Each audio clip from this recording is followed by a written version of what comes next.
Swayam Prabha. Digital India. Educated India.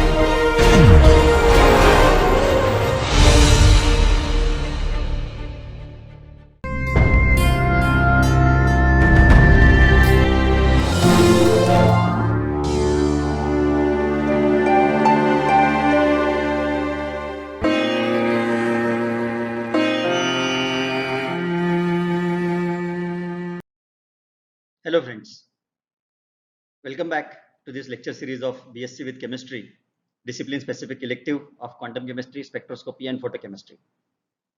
In our earlier lectures, we have seen quantum chemistry, its introduction and its application to simple systems. From this lecture, we will start for chemical bonding and we will see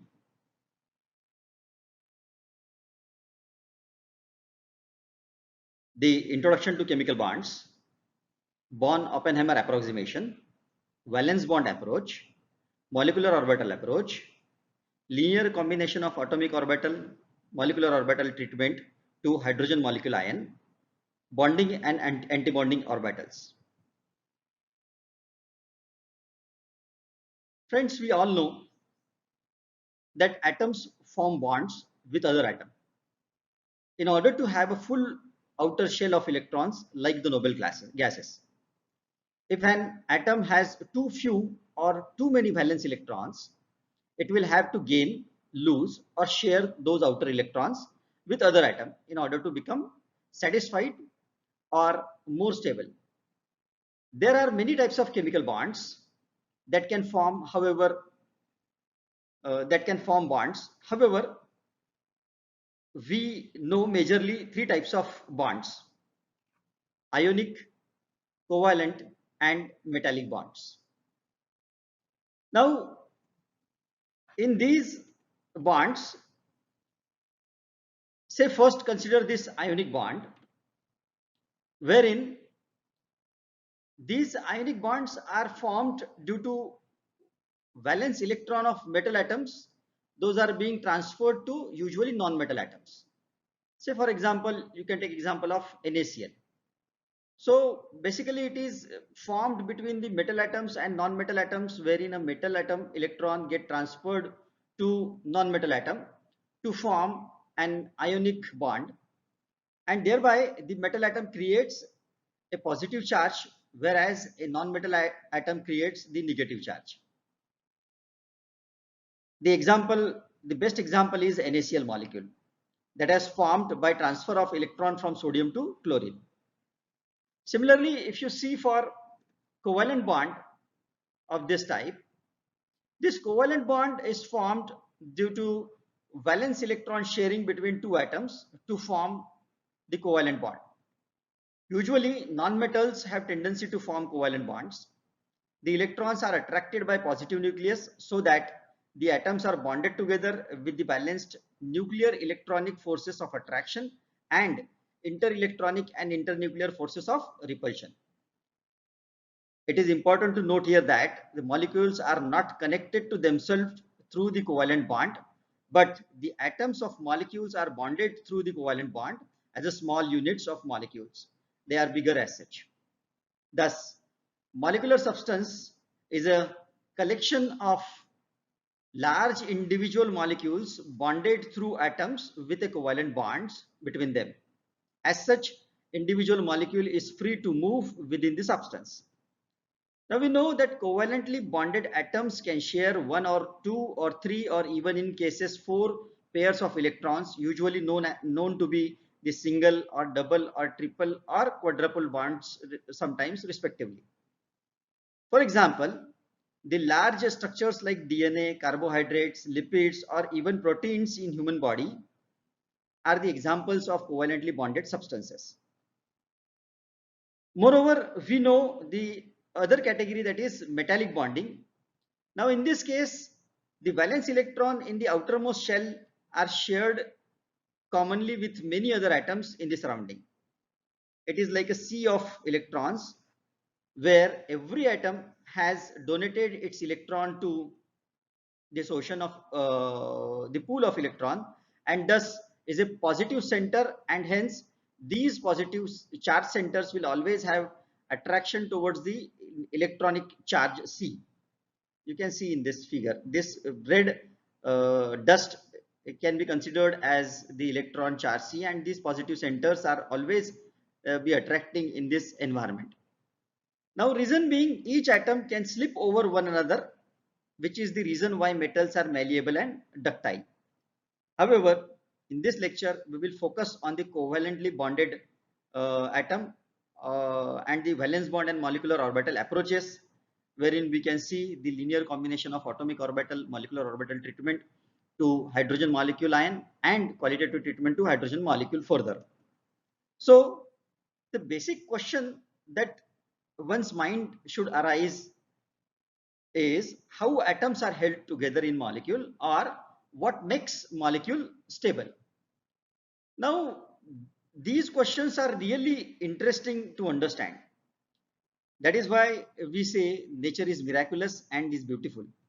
If one tries to understand these aspects from the point of view of chemical bonding, we understand that it is not because of the kinetic energy, but it is due to the potential energy which holds atom together. Now, in a molecule, there are actually nuclear electronic forces of attraction and internuclear and interelectronic forces of repulsion, which balances each other, and thus atom in a molecule are bounded together.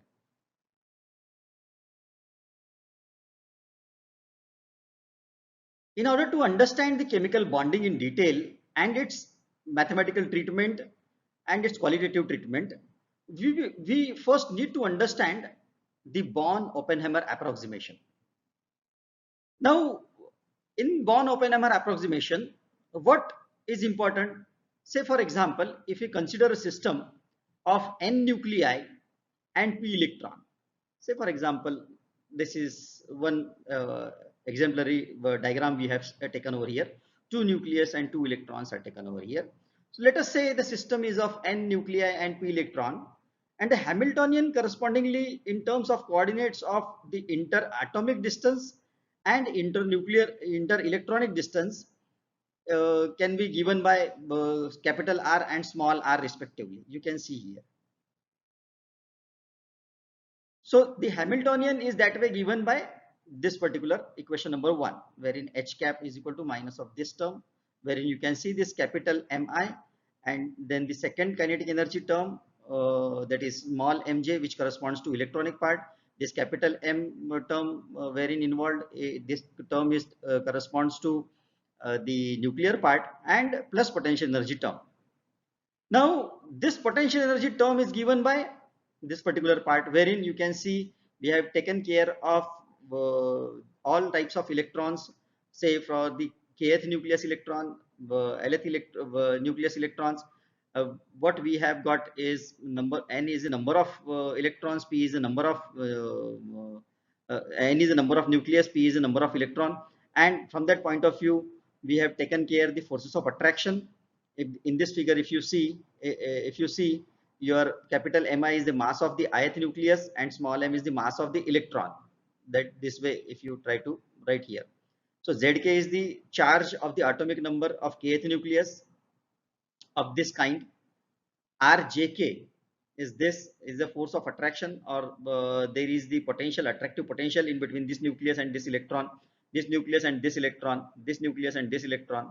So all these are the this nucleus and this electron, all these are the attractive potential which are involved over here.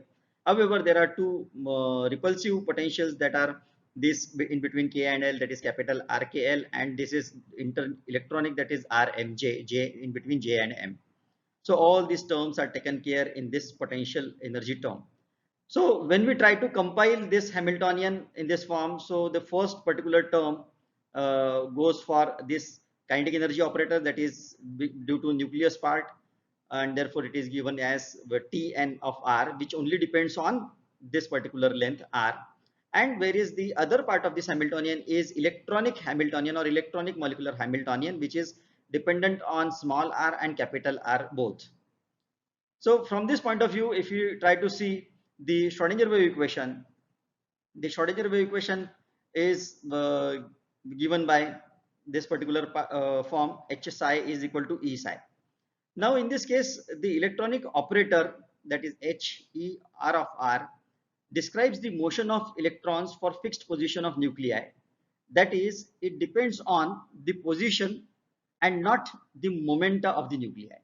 Thus, the Schrodinger wave equation of this type will be, we will have a challenge to solve this type of Schrodinger wave equation, and the biggest challenge is to separate these functions depending variables, independent variables on which this psi is dependent, that is small r and capital R.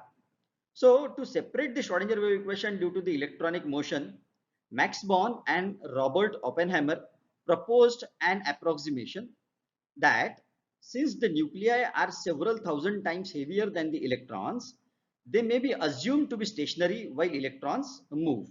So the electronic wave function can be obtained by solving the electronic equation for some fixed position of nuclei. And therefore, while the electronic wave function is dependent on small r and capital R, the nuclear wave function will always dependent on this interatomic distance, internuclear distance rather, we can say, the capital R. And therefore, the wave function will be represented by this kind of form, that is equation number 5. So this particular form, when we substitute in equation number 4, so we get these two forms of Schrodinger wave equation, that is equation number 6 and 7. So this wave function will be then operated by the Hamiltonian, and the separation of two Schrodinger wave equation, nuclear and then electronic Schrodinger wave equation, are obtained. Now this particularly equation number 7 gives the electronic energy ER and the electronic wave function. Thus, if we try to plot this electronic energy versus the internuclear distance, they yields potential energy curve, and therefore the approximation has led to the generation of two important theories which are known as bonding theories, and which are particularly famous with the name of valence bond theory and molecular orbital theory.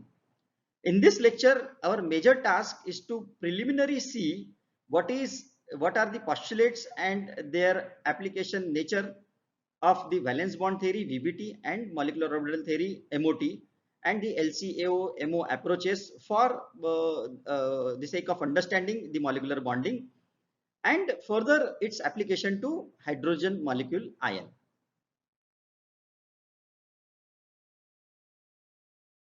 So let us start with the valence bond approach. In this case, since we have seen earlier that there exists a force which binds atom of same or different elements by mutual sharing of electron is called as covalent bond. The various theories were suggested in past for the formation of bonds. Out of these theory, one of the significant theory is valence bond approach. In this valence bond approach, this valence bond approach was first given by Hettler and London in 1927, wherein they gave the first quantum mechanical treatment to explain the formation of covalent bond for the hydrogen molecule, and therefore 1927 is known as the birth year of quantum chemistry.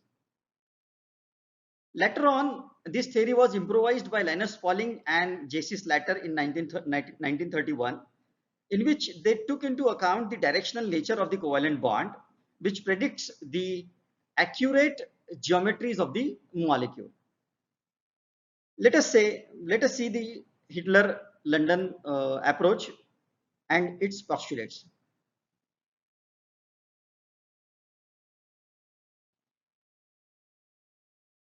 Hettler-London approach postulates in several points, wherein it is noted that the covalent bond is formed by overlapping of atomic orbital of two identical or different atoms. The second postulate was only the valence shell electrons are involved in bond formation, and inner orbital plays no role in formation of bond. Also, the overlapping orbital should contain unpaired electrons for sharing. It is quite obvious. And the shared electron should have opposite spin. This is very important. They cannot share electron if they have spin same spin. And the last one is the overlapping orbitals should have comparable energies. And therefore, all these postulates are given by the Hitler and London in 1927 in order to apply the approach of valence bond theory. That way, this approach was very successful, at least for the sake of understanding many concepts which could not give answer by the various previous theories which are available in the literature. Now, this valence bond approach, when we try to apply for hydrogen molecule, just for the sake of understanding initially, that way hydrogen molecule is the most simplest molecule formed by the combination of two hydrogen atoms.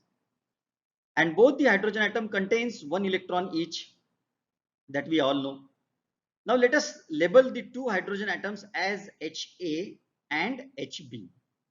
And let us say that both of them, they are separated apart with the infinite distance.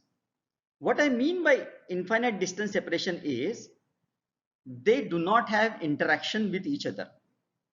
What we mean with this term is, say for example, in a closed room, if two persons, say you and me, are sitting together and we do not know each other, we are separated by an infinite distance. That means there are no interactions in between us. However, if we two are familiar and somebody introduces both of us to each other, then we start interacting. And the natural initial action is the action of attraction with about each other. And this is so happens here.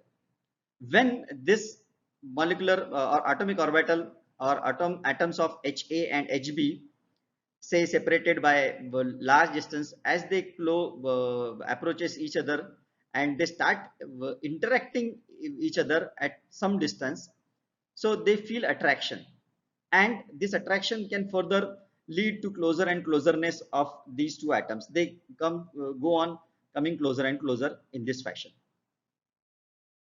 Now the formation of bond through this motion can be understood through this figure. Initially, these two hydrogen atoms are at infinite distance. I already have discussed what is infinite distance. At such a distance where they do not have interaction. Now from each other at this point, they do not have any interaction. And as they started approaching each other, the situation arises to some point, say Q, wherein the bond, the distance between two atoms, they approach to such a distance that they form the bond like this. So when they start approaching each other at some fine distance, they start interacting with each other, and the interaction can either be, say, attractive or repulsive, but the natural way is to feel attraction at certain distance, and therefore nucleus of one atom attracts the electron of the other while the two nuclei repel each other, and that too when they come further closer to each other. Now initially attractive interaction is predominant obviously, and the two atoms come close to each other due to attraction, and the potential energy goes on decreasing, and at some point the attractive force become equal to the repulsive force, and the molecule comes to equilibrium point Q, wherein the bond is formed. Herein you can see the energy is minimum. Now from this point of view, Q, the maximum energy released during the formation of bond is called as bond energy. You can see this is the energy, which is maximum amount of energy that has been released, and this is known as the bond energy. And the distance between the two nuclei, we need to consider this distance. Distance between two nuclei at the point of equilibrium is called as bond length, which is given here. Now for hydrogen molecule, the bond energy was given by this 458 kilojoule per mole, and the bond length is around 0.74 angstrom. You can refer to this curve A. It comes like this, it goes to minimum and it reaches to this point wherein the equilibrium bond formation takes place. This is the amount of energy which requires, which has been released during this bond formation, and this is the bond length between the two atoms. Now further, the resultant wave function of this molecule is given by this particular equation. Psi is equal to psi A of 1 and psi B of 2, isn't it?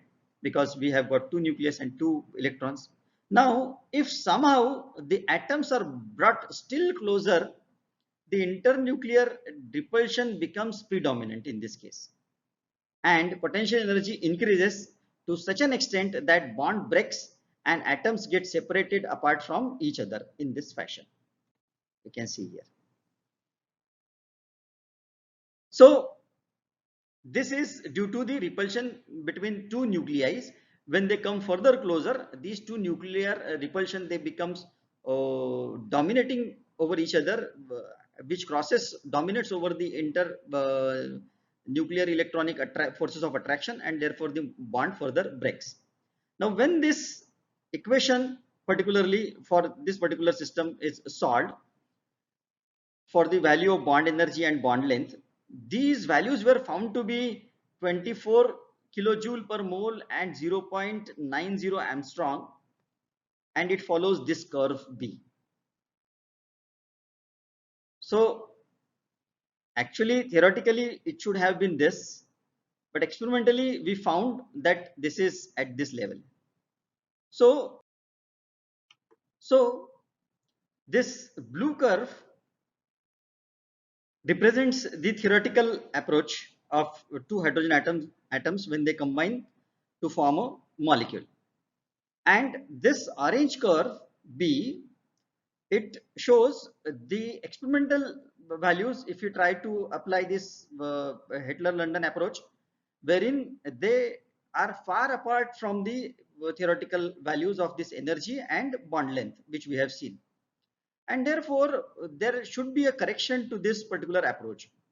So there are three particular correction terms that have been suggested. The very first is electron exchange. What is said in this electron exchange correction term is, it was suggested that once the molecule is formed, it is not possible to distinguish between two electrons. And so it is quite possible that the electron 1 can be found with B hydrogen atom, and electron 2 can be found with A hydrogen atom, and hence the corrected wave function is given by particularly this expression. Say for example, psi is equal to the complete function of the, say, psi A of 1 into psi B of 2 plus psi A of 2 plus into psi B of 1. That means the second electron can be with the first atom, and the first electron can be with the second atom as well. And using this equation, the value of bond energy was found to be 303 kilojoule per mole, and the bond length is found to be 0.80 angstrom, which is given by this particular green curve C. But still the value is nowhere in the approximity of the theoretical value, and therefore the second effect, that is known as screening effect, has to be taken into consideration. So when the two hydrogen atoms are close to each other, the electron of one atom shields the electron of other. That means the electronic cloud which is surrounding to the nucleus, it shields the particular nucleus, and the electron of other atom is shielding the other electron of other atom is shielding the other atom. So when the effective nuclear charge was taken into consideration, the value of bond energy was found to be, say, 365 kilojoule per mole, and the bond length found to be 0.76 angstrom, and that is given by this particular curve D.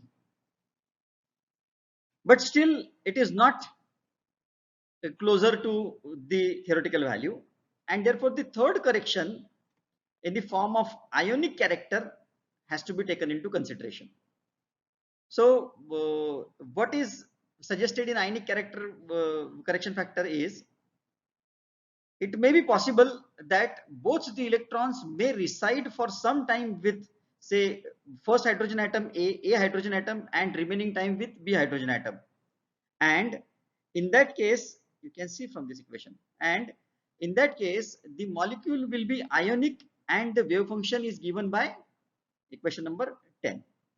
So but both the electrons are staying with this A hydrogen atom and this is vacant, and at other moment it is staying with the B hydrogen atom and the first one is vacant, and therefore it has now character of, say, covalent and ionic character, and therefore the wave function is given by this particular equation number 10. So the resultant wave function is actually the combination of equation 9 and equation 10, and is given overall by this psi is equal to psi covalent plus lambda into psi ionic.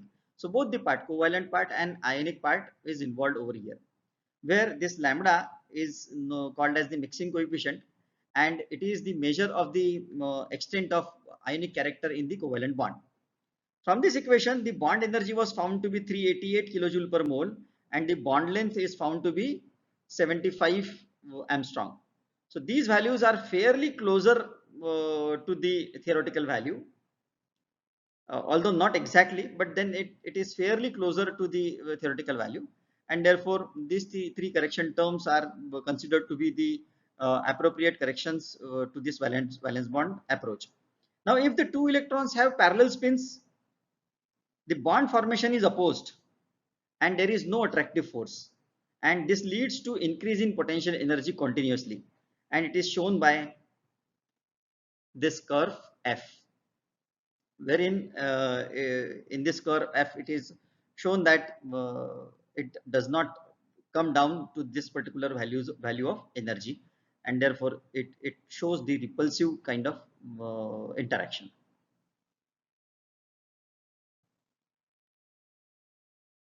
Next, after this, the Hettler and London theory. It was this particular theory and the limitations which we have seen to this theory. The Linus Pauling and Slater in 1931 has tried to improvise it, and they have taken into consideration the directional nature of the covalent bond, which predicts the accurate geometries of the molecule, and therefore they have postulated few points. Those are in this fashion. It says the overlapping orbitals should have same symmetry in space so that they could overlap to the considerable extent. Obviously, its orientation comes into picture now. But it says secondly that greater is the extent of overlap, stronger is the bond. It's quite obvious. Next, it says extent of overlap is determined by a bond by the type of contributing orbital. Say if it is SS or overlap is relatively weak, while PP overlap is much stronger, and they follow the order of, say, SS overlap is lesser stronger than SP overlap than the PP overlap. Similarly, the covalent bond has directional character, and the direction of covalent bond is the particularly direction in which the electron density is maximum. And since the s orbital are spherical in shape, the bonds involving these orbitals have no directional significance, but p, d, etc. orbitals show two types of overlap, that is axial and lateral. These leads to sigma and pi bond formation respectively.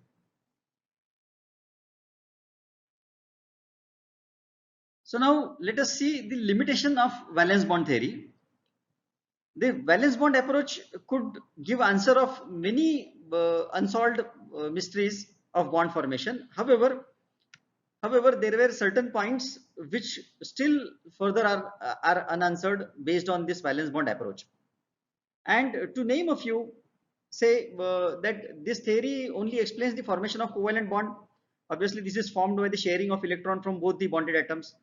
However, it fails to explain the formation of coordinate bond in which only one of the bonded atom shares both the electrons. And this particular aspect could not be explained on the basis of valence bond theory. Also, this theory fails to explain the formation of molecules like BF3, PCl5, SF6, where octet is not maintained. And it also does not explain the electron deficient molecules like B2H6. So this was also the limitation to this particular theory. The next point which could not be explained on the basis of valence bond theory is two electrons are required for the formation of bond, but the number of molecules are known with the single electron bond system like hydrogen molecule ion, that is H2 plus, wherein there are two atoms but electron is one, but still the covalent bond formation takes place. Also, three electron bond like this NO, where no pairing of electron occurs, and therefore this also could not be explained on the basis of valence bond theory. Also, this theory does not explain the paramagnetic property of oxygen molecule, because that way oxygen has 8 electrons, and when it goes like 1s2, 2s2, 2px1, 2py1 and 2pz2 kind of electronic configuration it has. But when the molecule forms, the bond order is 2, and actually the oxygen molecule is paramagnetic. So this valence bond theory could not explain the paramagnetic nature of this oxygen molecule. Also, it fails to explain the presence of partial ionic nature of covalent bond. That means how the charge can be concentrated at one of the end, and therefore this covalent bond, ionic and covalent bond nature could not be explained on the basis of valence bond theory. The another important aspect that this theory could not explain is the bond order and the bond polarity of carbon monoxide molecule. Say in case of carbon monoxide molecule, if you that way try to consider carbon has 6 electrons, that is 1s2, 2s2, 2px1, 2py1 and 2pz0. And if you see the oxygen molecule, that is it has electronic configuration of 1s2, 2s2, 2px1, 2py1 and 2pz2. So that way if you try to see the p orbital of carbon is empty and zp orbital of oxygen has 2 electrons, and therefore both the electrons of z orbitals are being contributed by this oxygen molecule, and therefore actually the bond order of this carbon monoxide molecule is 3, whereas this particular part could not be explained on the basis of valence bond theory. And there were several other parameters which valence bond theory could not explain, and therefore to take care of these limitations, the further improvisation of this molecular bond formation has to be is that way necessary. And therefore further we should go into the molecular orbital approach of the linear atomic orbital combination, that is linear combination of atomic orbital and molecular orbital approach we need to see. So we will see this particular approach in our continued part of this lecture. Thank you.